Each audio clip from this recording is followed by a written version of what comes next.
Hey guys, thought I'd talk about how I do breadfruit. I know there's a lot of videos online, like from the Breadfruit Institute, on how they do, but I'm going to show you what I do. And so for starters, this was a little guy. It was within reach off the tree. I usually like a little bit more of the rusty blushing, but a moment ago I was starting to clean this, and then I stopped so I could show you all the little latex drops.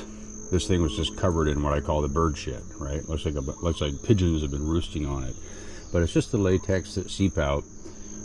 Some people think it's from bees gathering propolis, but I think it's just a natural behavior. And anyway, I don't always clean it off if it's not excessive, but if it's as grainy as this stuff was, like this, you can just chip it off there, right? And I just scrub brush it off. And then I'm gonna go ahead and cut this up for you in a moment. All right, so this is how I do.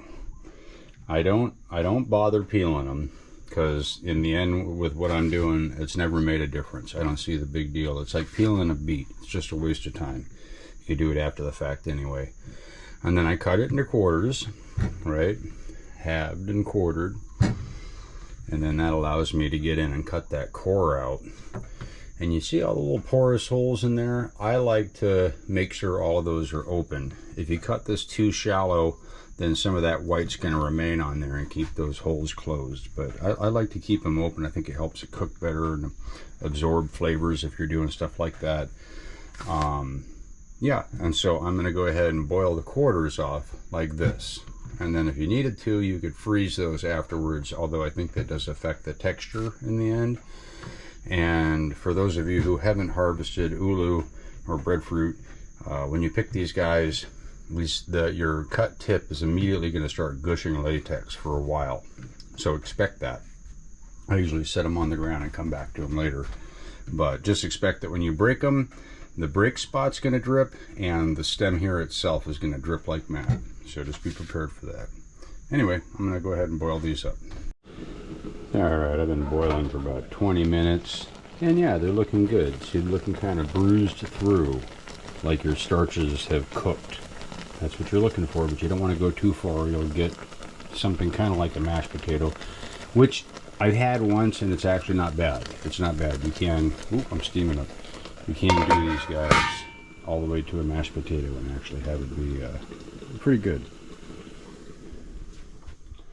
Alright, so I just put, a dollop of oil in here, and I'm just going to do home fries this time, but I wanted to point out why I didn't peel.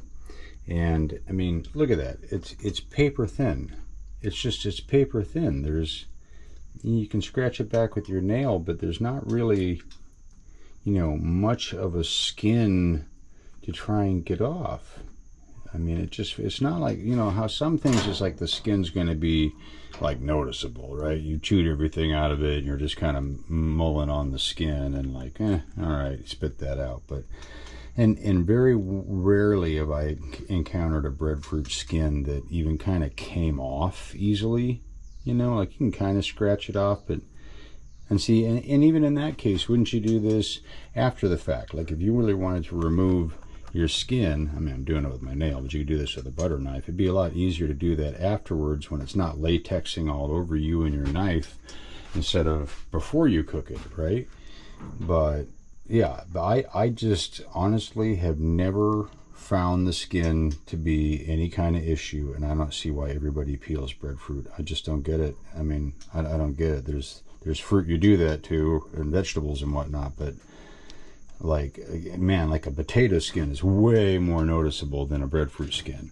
Like a potato skin, like that's like, yeah, it's noticeable. You'll chew it up, spit it out, right? And like it's a wad, but you're not going to get that from this. So anyway, that's my rant about why I'm not peeling. Anyway, I'm going to go ahead and cut this up and start cooking it off. Well, there we go. I made something of a surf and turf. Got some shrimpies in there, a little bit of steak, some broccoli, some fresh herbs from the garden. And there you go, lunch is served, island style. Breadfruit's great stuff. If you're not familiar with it, try it if you ever get a chance. It's your potato from the tree. It's excellent starch source. And really, really good. Really good. I got some kimchi, avocado, got some organic ketchup. We're ready to go, man. It's going to be a good lunch. Anyway, yeah, I love breadfruit. You should love breadfruit. You don't have to overcomplicate breadfruit. Look at that. Look at that. See, there's skin on there, and it don't matter, right? It doesn't matter. It really doesn't matter. So just get into it. All right, aloha.